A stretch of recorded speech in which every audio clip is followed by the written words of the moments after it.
Hi all the people, we meet again on the Journey channel. This time we will discuss the type of visa used to work in Australia. Next, don't forget to subscribe, like and share this video so that it is useful for everyone.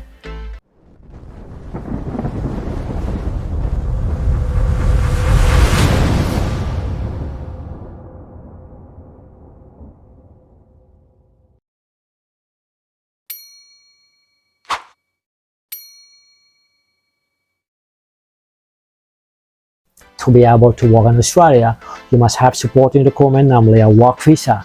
There are several work visas in Australia. The first one is temporary skill shortage visa subclass 482. This visa allows Australian employer to sponsor for its worker with a necessary skill that cannot be filled by the local workforce. There are two categories on this visa. Namely, the first one is a short term, allow you to work in Australia for 2 years and can be extended once. The second one is medium term, allow you to work in Australia for 4 years and can be extended or even converted into a permanent residence visa if you meet the specified condition. The second one is temporary graduate visa subclass 4F5. This type of visa is intended for university graduates in Australia who wish to work in Australia temporarily after completing their studies. This visa is divided into two categories such as graduate work, allow college graduate to work in Australia for 18 months after completing a study program related to a skill required in Australia. Post-study work, allow college graduate to work in Australia for 2 to 4 years depending on their level of qualification.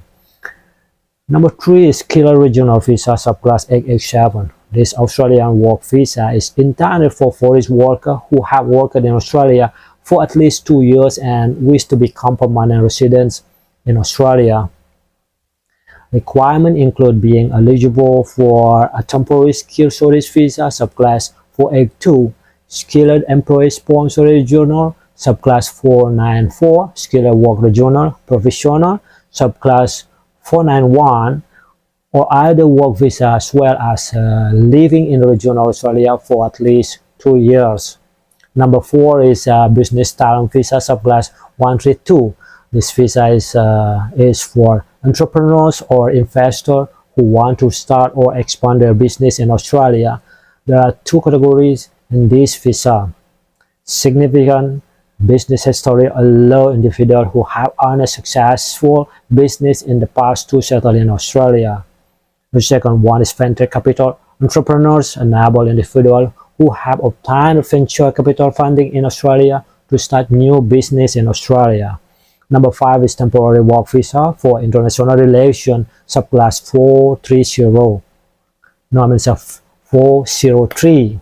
This visa is intended for foreign workers who wish to work in Australia temporarily in the context of international relations. This visa is divided into several categories as well.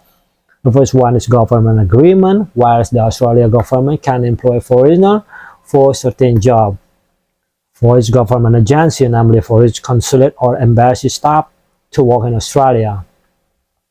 Number 2 is domestic work and in diplomatic household, worker employed by foreign ambassador or diplomat in Australia. To get this visa, you must fulfill several requirements and prepare important documents such as you must ensure that the job you are targeting is listed on the skilled occupation list set by the Australian government to increase the chance of successful visa application. Have a job offer letter from an Australian company. The job offer letter must include information about the company, the position, average salary, and the duration of the employment contract. The Australian government usually requires visa applicant to take an English language test such as IELTS, TOEFL, or PTA academic as proof of whether you have adequate English language skill. The Australian government requires Australian work visa applicants to meet health and character requirements. That's why you need to undergo a health examination and provide proof of the necessary vaccination and attach a police record certificate or SKCK. Apart from that, you must also have a valid passport and other identity documents. If you have prepared the required document, you can submit a visa application online via the official Australian government website. Make sure to upload all requirement document in accepted format and pay the visa application fee. During this process, it is important to check the information you provide and ensure all data is accurate to avoid rejection or delays in your visa application. Thank you.